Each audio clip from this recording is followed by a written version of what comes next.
Okay, good morning, good afternoon, or good evening, depending on when you're viewing this recording. So I'm going to talk to you briefly about the journey to circularity for small to medium enterprises and what I think that means in terms of my research. So for generations, we've lived in a linear economy. So we take, make, and dispose. I'm sure you've heard that phrase many times. And this is a generational thing that we've done for many years. And now we're looking to change that idea and go to a circular economy, which is looking more at keeping all the materials in the system at their highest value, and through things like remanufacturing or repurposing or reusing, and of course recycling, to name a few. And so what my research has been looking at is how organizations can change in terms of what they do towards the journey from a linear to a circular economy. And just to give you an idea, my name is John Thorley. I reside in the Engineering College and I teach on strategic management and change management, and of course on sustainability. I've had 25 years in industry, and that's predominantly been through business improvement. So I've also taught business improvement techniques into industry in many different companies around Derby and the surrounding areas. But I'm passionate about organisational change, and even more so about personal growth and personal development, and how people can transition from industry to industry, learn new skills, and create new futures, really, in that respect. Again, I'm a PhD candidate in terms of my research looking at circular economy and organisational change. And there's a little bit more there if you want to know a little bit more about me. That's a website that I'm own in terms of helping organisations or individuals within those organisations to make the changes that they'd like to see as well. So I've put here from linear to circular thinking, okay, because that's really what this research is about. So how do we start to think in a different way? And well, there's a quote here that says we cannot solve our problems with the same level of thinking that created them.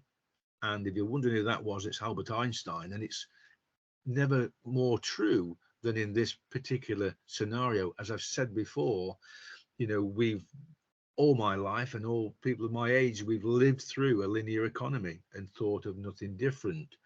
So it becomes a bit of a challenge. So circular strategic thinking is really what organizations need to be doing in terms of starting their journey to circularity, from my perspective.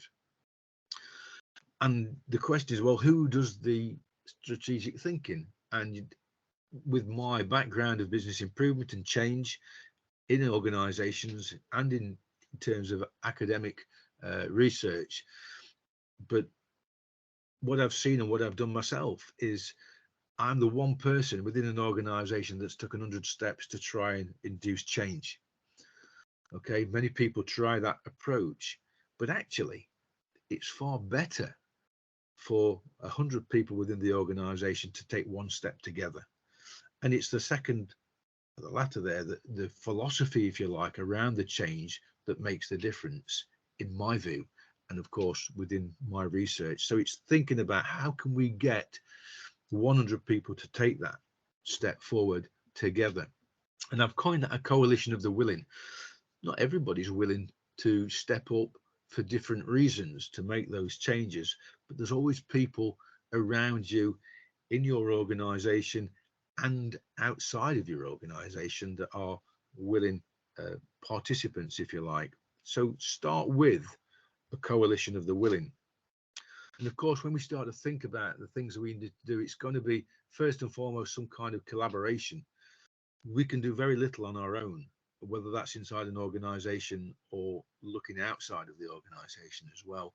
So that means we're probably going to require partnerships, looking down the supply chain, looking at customers, and looking at maybe other partners in other ways, depending on what the nature of the change might be.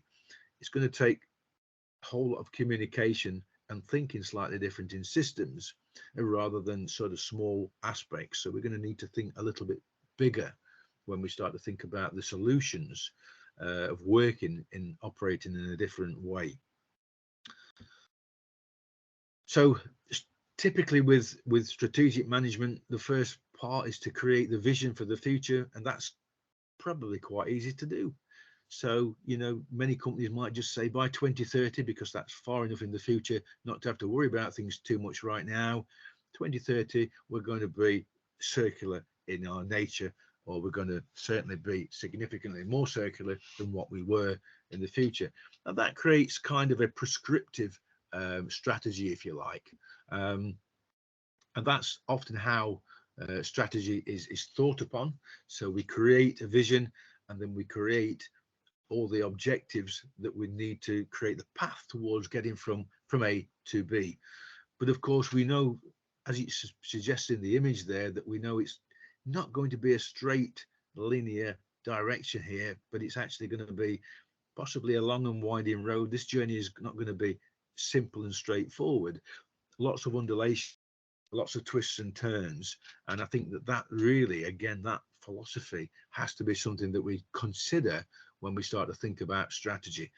And so when we start to think about strategy, also we think about an emergent strategy, which many organizations operate in that area. So what I'm saying by that is, in terms of the external environment, things will still change en route in the next 6, 7, 8 years throughout your journey to circularity. So externally, things are always going to be changing, which will create opportunities and maybe threats as well to your journey. So, but maybe there's solutions to problems that you're facing that haven't yet materialized through these external features. So we need to be mindful of those things as they start to unfold over time. But in terms of what I'm suggesting is we create the vision, we identify and communicate the plan to the workforce, and then we start to think about how do we prepare the teams in terms of readiness. We can't just expect people to behave in a different way just because we've created a vision. In actual fact, when we talk about strategic management, in my view, that's probably about 5% of the bigger picture. The 95% for sure is the way that we change and the way that we restructure and we use our resources and manage things to actually bring it into fruition. And in order to do that, we have to make sure our teams are essentially ready. We can start to implement the change, but we need to be flexible and we need to be mindful about the things that are going to change, and maybe some interventions that we're going to have to consider down the line. But I think what's important is that it's an organization-centered approach, that it's right for your organization, that it's not a one-size-fits-all, and everybody operates in different ways. And so, you know, some organizations are full of design engineers that have the capacity to change designs, where some organizations have no sort of control over designs, and that's from a third party. So again, every organization is different, and so their approach must therefore be different to some extent. Okay, so when we think about organizational change in an organization, we have got two extremes. We've got resistance to change, or we've got readiness to change. And of course, you know, I'm sure many people are familiar with resistance people, probably more so than people that are actually ready and primed. One of the things that people resist change for, of which there are many, but one of the things are they don't believe there's a need for change. They just don't think that it's necessary. Things are okay as they are. And often further up the organization you go, the more likely that frame of mind is to be present, because why would you change things when it's working for yourself? Sometimes another reason why people resist is the approach itself. They say, okay, well, there's a need for change here, but however, the approach is not right. I don't think this is the right approach. We could do it a different way. And again, many more. One of the big questions that people ask is, what's in it for me? You know, if we see a restructuring of any sorts, that is the first question that we're going to ask. What's in it for me? What does it mean? What do I need to do in this scenario? And another question often asked is, I'm not sure I'm capable of doing this. I'm not sure I've got the right skills to be able to do what's being asked of me. And again, that will create resistance to change as well. And the obvious one is, where do we find the time? So again, thinking about things differently, because everybody's busy, and especially in SMEs. So how do we find the time to make these changes and transitions, is a question often asked. And here's another one, a great quote that I hear quite a lot: the management aren't really serious about this, they won't follow through. So we've heard it all before, it didn't work last time, and all these kind of things. So this is another one thing that creates resistance. But what you need to understand also is that resistance is still engagement. Often people resist for different reasons, and that doesn't mean to say that they're completely against the notion of what you're trying to do. It just means that there's a conversation to be had. And what I'm saying at the other end of the scale is that this idea and this notion of continual readiness. And so we need to kind of understand many of these points on how people are feeling and thinking about the changes, and create, an organization as much as possible that is continually ready for the journey ahead. And the way I'm defining readiness in this case is the degree to which those involved, and individually and collectively primed, motivated, and technically capable of executing the change. So it's really about being willing and able. And I think that's kind of the core to the change readiness concept. But of course, there's a little bit more to it than that. So this is coming on to my diagnostic for readiness for change. This is the model. So it starts quite simply with a questionnaire. So one's designed for the leader of the organization. There's a questionnaire designed for the senior management team within the organization, and there's a questionnaire for supervisors and staff and team members. And there's 23 clusters in there, where there's questions akin to all these clusters. Some are around the change and organizational change concepts that I've talked about, and some are around the barriers for SMEs adopting circular economy. And the results from the diagnostic, keeping it simple, we get a result of either a red, amber, or green. So green, obviously, that's suggesting that we're probably fairly primed and ready to move.